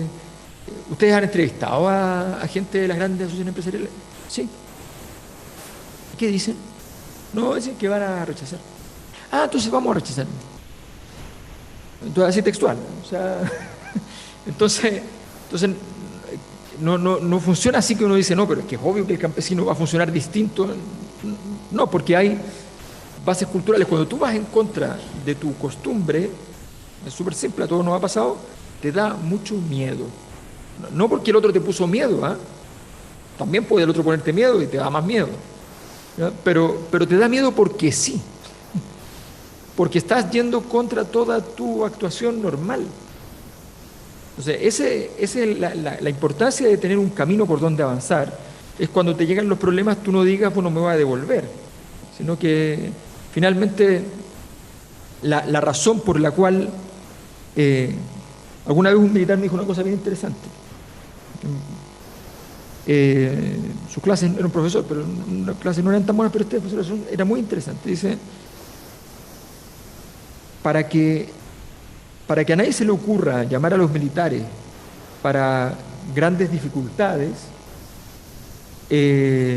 políticas, tiene que ocurrir que, por de pronto, cosas básicas, cuando no hay profesor en un lugar habitado, en un caserío, en algún lugar abandonado de Chile, abandonado por el sistema, ¿ya? Entonces tiene que ocurrir que el militar de la zona no sea el profesor.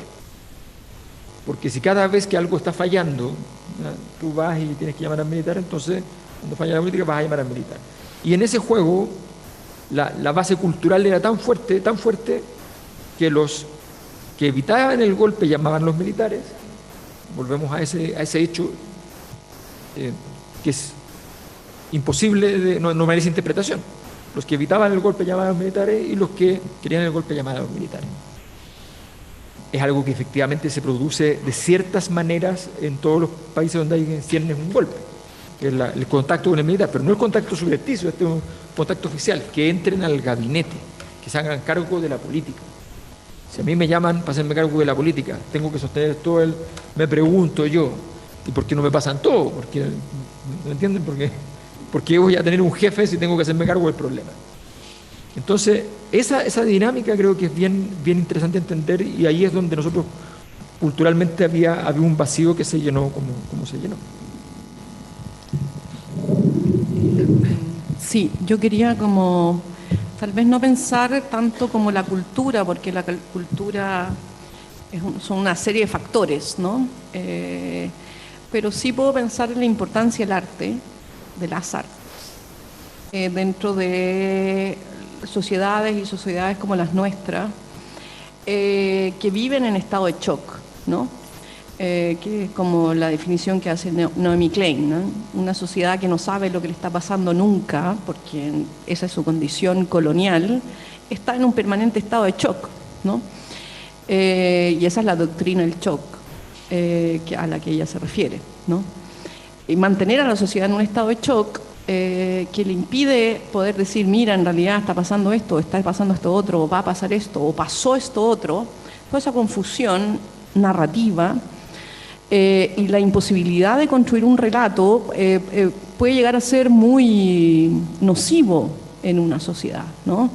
Y lo es subjetivamente, individualmente y subjetivamente, si nosotros no tenemos un relato sobre nuestras propias vidas, no podemos dirigir nuestra vida, estamos dirigidos por otra cosa que es una especie de relato no dicho, ¿no? Y eso es el psicoanálisis, o eso es lo que plantea el psicoanálisis, ¿no? Pero cuando las sociedades son sometidas a estos modus operandi que generan un shock social, creo yo que el arte, las artes, son una herramienta para dar lenguaje a aquello que es un permanente malestar sintomático, ¿no? Se siente el malestar, pero ni siquiera se puede decir qué es lo que está sucediendo, ¿no? Y creo yo que la capacidad de creación de la sociedad, y no hablo solo de los artistas, lo vimos en el estallido social, fue un momento también muy creativo, ¿no? Donde la creación fue proporcional al nivel de angustia y de violencia que se estaba viviendo. Siempre se olvida de lo increíblemente creativo que fue ese momento, donde la creación, la creatividad fue una herramienta de toda la sociedad que estaba participando de eso, ¿no? Entonces, el dar lenguaje a través de herramientas que vienen de procesos de creación, donde el proceso de creación es esta relación entre lo subjetivo y lo social, y eso es el proceso de creación, puede ser individual como puede ser colectivo, pero es ese proceso de objetivación, ¿no?, de algo que se está viviendo subjetivamente, Creo yo que ese es el lugar del arte en la sociedad, y por eso en sociedades como las nuestras, que hay muchas sociedades como las nuestras, no somos los únicos que viven, lo que vivimos, en general podríamos hablar del sur global ha estado sometido a este tipo de mecanismos, ¿no? Pienso en Indonesia, por ejemplo, tiene una historia bastante parecida a la nuestra y más monstruosa, si es que se puede establecer ese tipo de categorías. Creo yo que el lenguaje del arte es una herramienta humana para dar lenguaje a aquello cuando el relato básicamente es algo que está perdido. Y en términos políticos sabemos que cuando no hay relato, todo el mundo se comporta como si fuera una especie de hormiguero al que le cayó un chorro de agua, digamos. Nadie sabe para dónde van y todos van para cualquier parte, ¿no? Eso con respecto al lugar del arte, ¿no? Lugar del arte en la sociedad y por lo tanto pensando algún rol de la cultura. Con respecto a la nueva desclasificación de documentos que fue pedida estos días a la diputada, ¿cómo se llama? Ocasio-Cortez, y probablemente hay muchos más documentos sobre Chile. Que hayan estos 200.000 páginas de documentos desclasificados no quiere decir que esos son todos los documentos que hay sobre Chile. Hay más documentos que están en secretos que aquellos que fueron desclasificados. Y probablemente son documentos más difíciles, son aquellos que no pasaron por el filtro de decir, ya, sí, aunque lo borremos entero, lo vamos a desclasificar. O sea, quiere decir que hay una información secreta más medular que sigue estando ahí en secreto. Así que, en general, los gobiernos demócratas desclasifican documentos hacia América Latina. No sé cuán bueno es eso, no lo tengo tan claro. A los gobiernos republicanos no les interesa nada el patio trasero, a los gobiernos demócratas hacen estas cosas muy raras, que es como vamos a darles la información que tenemos sobre ustedes de cómo los violentamos, pero son unas piruetas muy histéricas. Pero bueno, yo espero que sí, lo espero porque cuando yo analizo estas cosas, yo no sé si voy a volver sobre los desclasificados, honestamente. Han salido otros desclasificados en el tiempo, han salido también documentos que estaban tachados y que ahora no están tachados, ¿sí? O sea, es algo que siempre, es un material que siempre se está moviendo, pero esa información está. Nos toque a nosotros o toque revisarla en 200 años más, esa información está ahí igual. Y probablemente todos sospechamos más o menos qué puede decir esa información, ¿no? Aun cuando tengo que decir, una vez cuando empecé con esta investigación, un profesor me dijo, ¿para qué vale leer eso si todos sabemos lo que dice esos documentos? Y dije, wow, todos sabemos, yo no sé tanto, pero bueno, voy a leerlo, 17 años leyéndolo y puedo decirles que no saben lo que está en esos documentos. Pueden imaginárselo, pero no lo saben. No saben el nivel de detalle con el que este país específico y otros está informado cotidianamente. Eso no lo saben. Una última cosa. Primero agradecer la presencia de todos, naturalmente, y me acordé de un punto que es importante para señalar este cambio de valores.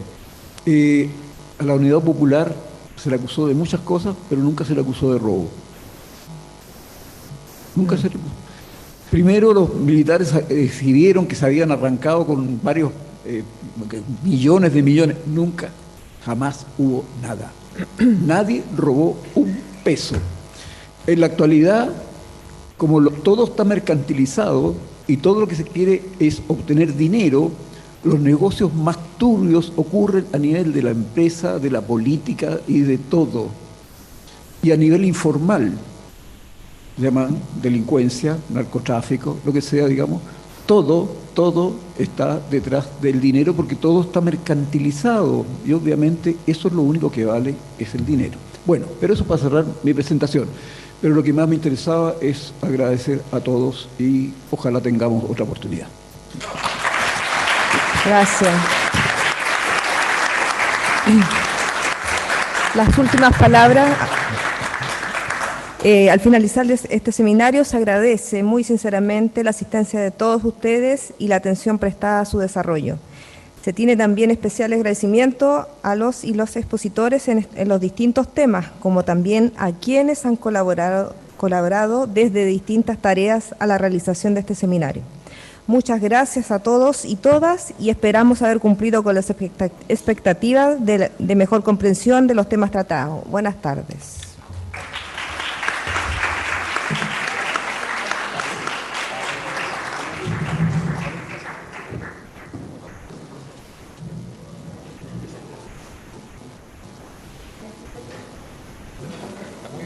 Felicito.